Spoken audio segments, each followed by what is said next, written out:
Hello दोस्तों, नमस्कार। स्वागत है आप सभी का educational study point YouTube channel पे। SSC JE exam 2023 9 October second shift exam ख़त्म हो चुका है। 9 अक्टूबर सेकंड शिफ्ट एग्ज़ाम में जितने भी आपके जीके, जीएस और करंट अफेयर से related 9 October second shift exam में क्वेश्चन बने थे, आज उन सभी प्रश्नों का 100% सही व सटीक उत्तर के साथ सबसे पहले व सबसे सटीक एग्ज़ाम एनालिसिस आपको इसी चैनल पे देखने को मिलेगा।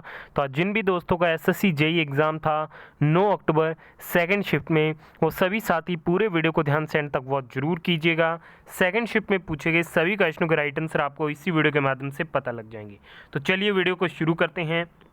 सेकंड शिफ्ट में पहला क्वेश्चन आपसे पूछा गया था कि दादर और नगर हवेली का लिंगानुपात कितना है। ठीक है, दादर और नगर हवेली का जो लिंगानुपात है वो प्रति 1000 पुरुषों पर 774 महिलाएं हैं। ठीक है, ये क्या है, ये साथ ही दूसरा निम्नतम क्या है लिंगानुपात है। ठीक है, तो आपको ऑप्शन में 774 दिया गया था, जो कि इस क्वेश्चन का आपका बिल्कुल राइट आंसर था। इतना है दादर और नगर हवेली का लिंगानुपात प्रति 1000 पुरुषों पे। ठीक है, चलिए आगे बढ़ते हैं। आगे हम बात करते हैं विभिन्न भारतीय राज्यों के लिंगानुपात के बारे में। तो सबसे ज़्यादा है भारतीय राज्य केरल का 1084, उसके बाद है पुडुचेरी का 1037, फिर है तमिलनाडु का 996, आंध्र प्रदेश का है 993, छत्तीसगढ़ का है 991, अंडमान और निकोबार द्वीप का है 876,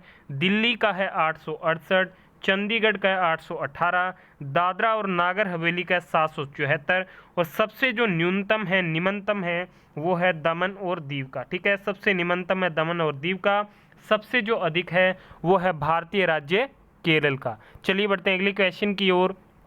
सेकंड क्वेश्चन आपसे पूछा गया कि नेपाल लड़ाई के समय गवर्नर जनरल कौन था। नेपाल लड़ाई के समय गवर्नर जनरल था लॉर्ड हेस्टिंग्स। तो लॉर्ड हेस्टिंग्स, जिन भी दोस्तों ने ऑप्शन टिक किया था उनका आंसर बिल्कुल करेक्ट रहेगा। आंग्ल नेपाल युद्ध 1814 और 1816 के बीच में हुआ था। यह नेपाल और ब्रिटिश ईस्ट इंडिया कंपनी के बीच में लड़ा गया था। युद्ध ने गोरखा साम्राज्य के उदय और नेपाल में ब्रिटिश ईस्ट इंडिया कंपनी के प्रभाव को मजबूत किया था। ठीक है, अब बात करते हैं लॉर्ड हेस्टिंग्स के बारे में। तो उन्होंने 1813 से 1823 तक भारत के गवर्नर जनरल के रूप में कार्य किया था। उनके कार्यकाल के दौरान गोरखा युद्ध यानी कि एंग्लो नेपाली और तीसरा एंग्लो मराठा युद्ध हुआ था। उन्होंने सेंसरशिप एक्ट को ख़त्म कर दिया था। ठीक है, चलिए आगे बढ़ते हैं। आगे हम बात करेंगे लॉर्ड मिंटो के बारे में। तो उन्होंने 1807 और 1813 के बीच गवर्नर जनरल के रूप में कार्य किया था। उन्होंने ईस्ट इंडीज़ में फ्रांसीसी को सफलतापूर्वक क्या है रोक दिया था। ठीक है, तो ये आप हेस्टिंग्स और लॉर्ड मिंटो के बारे में इंपॉर्टेंट फैक्ट्स हैं जो नेक्स्ट शिफ्ट में डेफिनेटली पूछे जा सकते हैं। सेकंड शिफ्ट का अगला क्वेश्चन आपसे पूछा गया कि ओडिसी किस राज्य का शास्त्रीय नृत्य रूप है। बात करते हैं ओडिसी की। तो जो ओडिसी है वो भारत के ओडिशा राज्य का क्या है शास्त्रीय नृत्य रूप है। ठीक है, ओडिसी नृत्य से संबंधित है इंद्राणी रहमान, चार्ल्स फॉरबी, गुरु पंकज चरण दास, केलू चरण महापात्र, सोनल मानसिंह, शेरोन लोवेन, मायरोबाव, ये सभी क्या है ओडिसी शास्त्रीय नृत्य शैली से ही संबंधित क्या है नर्तक हैं। अगला क्वेश्चन पूछा गया मोहिनीअट्टम किस राज्य का शास्त्रीय नृत्य है। मोहिनीअट्टम भारत के केरल राज्य का शास्त्रीय नृत्य है। तो केरल इस क्वेश्चन का आपका बिल्कुल राइट आंसर था। मोहिनीअट्टम या मोहिनीअट्टम दक्षिण पश्चिम भारत के केरल राज्य का एक अर्धशास्त्रीय नृत्य रूप है। इसकी उत्पत्ति 16वीं शताब्दी में मानी जाती है। मोहिनी के रूप में विष्णु के पुनर्जन्म में महिलाओं द्वारा हिंदू भगवान विष्णु की याद में ये नृत्य किया जाता है। मोहिनीअट्टम नाट्य शास्त्र की लास्य शैली पर आधारित है। चेहरे के भावों और हाथों के हाव भाव पर इसमें अधिक जोर दिया जाता है। चलिए बढ़ते हैं अगले क्वेश्चन की ओर। अगला क्वेश्चन पूछा गया कि पूना पैक्ट पर हस्ताक्षर कब किए गए थे। पूना पैक्ट पर जो हस्ताक्षर है वो 24 सितंबर 1932 को किए गए थे।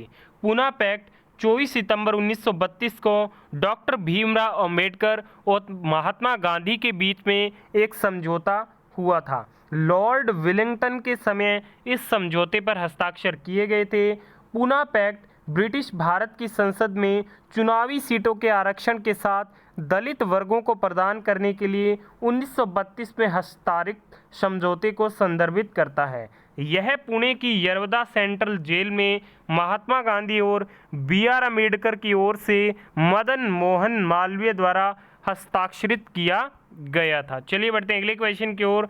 सेकंड शिफ्ट में नेक्स्ट क्वेश्चन पूछा गया था कि सूरीनाम के राष्ट्रपति कौन हैं? तो चान संतोखी सूरीनाम के क्या है? राष्ट्रपति हैं। राष्ट्रपति द्रौपदी मुर्मू सूरीनाम के सर्वोच्च नागरिक पुरस्कार grand order of the chain of the yellow star से सम्मानित होने वाली पहली भारतीय बनी हैं। सूरीनाम की राजधानी है पारामारिबो। सूरीनाम की मुद्रा है सूरीनाम डॉलर और सूरीनाम के जो राष्ट्रपति हैं वो है चान सांतोखी। नेक्स्ट क्वेश्चन पूछा गया कि M1, M2, M3, M4 में क्या है? तो M1 मुद्रा आपूर्ति का सबसे तरल उपाय है। भारत में मुद्रा आपूर्ति के 4 मानदंडों के संदर्भ में M1, M2, M3 और M4 क्या है? प्रदर्शित करता है। जहाँ पे M0 रिजर्व मुद्रा है जो कि होती है प्रचलन में मुद्रा प्लस RBI के पास बैंकों की जमा राशि प्लस RBI के पास अन्य जमा होती है। M1 जो होती है वो संकीर्ण मुद्रा होती है जो कि जनता के पास मुद्रा प्लस जनता का जमा धन होता है। M2 जो है वो M1 प्लस डाक के साथ बचत जमा कार्यालय बचत बैंक होती है। M3 चौड़ा मुद्रा होती है जो M1 प्लस बैंकिंग प्रणाली के साथ सावधि जमा होती है। M4 जो होती है वो M3 प्लस डाकघर बचत बैंकों के साथ सभी जमावधि क्या है? रहती है। नेक्स्ट क्वेश्चन पूछा गया कि बटुकेश्वर दत्त ने बम कब फेंके थे? तो ये फेंके थे 8 अप्रैल 1929 को। बटुकेश्वर दत्त के खिलाफ केंद्रीय विधानसभा बम मामला 1929 दायर किया गया था। उनका मुख्य उद्देश्य लोगों को घायल करने के बजाय बधिर अंग्रेजों को सुनाना था। ठीक है। इसके अलावा भगत सिंह और Batukeshwar Dutt Hindustan Socialist Republic Association के क्या थे? सदस्य थे। ठीक है। और उन्होंने क्या है? इंकलाब जिंदाबाद के भी नारे लगाए थे केंद्रीय विधानसभा हॉल में।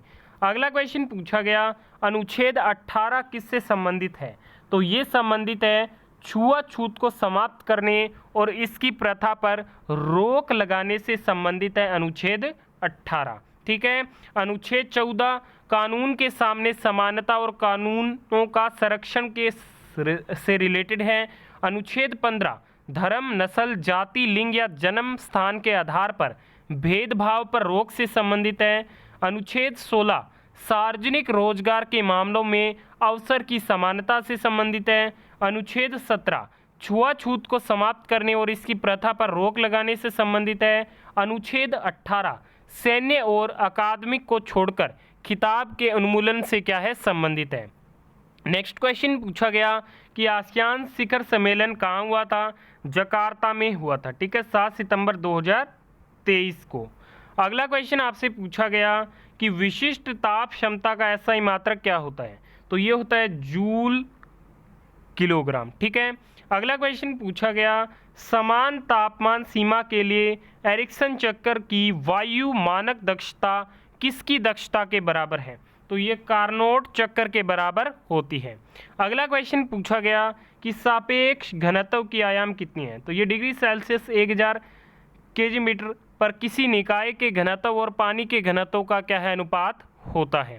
अगला क्वेश्चन पूछा गया कि रेडियम की तरह चमकने वाला कौन सा पेंट होता है? तो ये ल्यूमिनस पेंट होता है। ठीक है। तो आज की सेकंड शिफ्ट में पूछे गए सभी क्वेश्चनों का एनालिसिस हो गया है। वीडियो के यहाँ तक देखा धन्यवाद। वीडियो पसंद आई तो प्लीज़ वीडियो को लाइक, शेयर और चैनल को सब्सक्राइब जरूर कीजिएगा। धन्यवाद।